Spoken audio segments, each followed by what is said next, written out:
ne ka san irin yanzu lokaci ya canza. So me ne kina waje wannan kana da kare wani ka so ka cin kasa kai. Ta ce ba ta gane kamar mallabi Allah ka mutu. Na gode. Na jama'a. Dala ya gudi gaji ya gudi. Haka da mu ci gaba. Dan tsaya.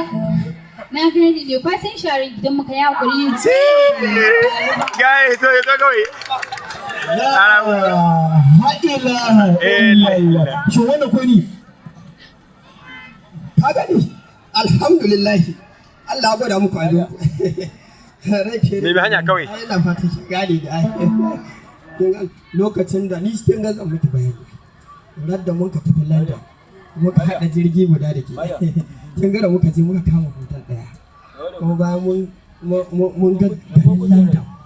Muka dawo gida Najeriya. Shi ne nace zai in je in sami ki a gida. Saboda ni ke so musu ne. Ina so ki kamar ta wallahi. Ina wuni baba, ya aiki. Na gode. Ba ta san tsohi mana. Kai da kai yawa maka shirin mutuwa. Samari take so irin mu ɗayan ɗan wanka. Ka to wani wula. Ina ko shi ma. Na ce maka bulan bai tare ba kake wani nisa. Ana buro ba Nigeria. Ba babun mu baya ne. In ya dawo za a ce ya zo. Shin wai ko ban fahimce ku ba. Kun banne na tsaye mi kuka ni? Na dai fahimci cewa kowa inda Zainab ya zo.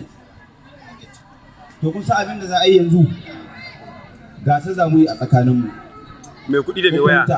Ni ke gane ni ko? A'a. Celebrity. Shege.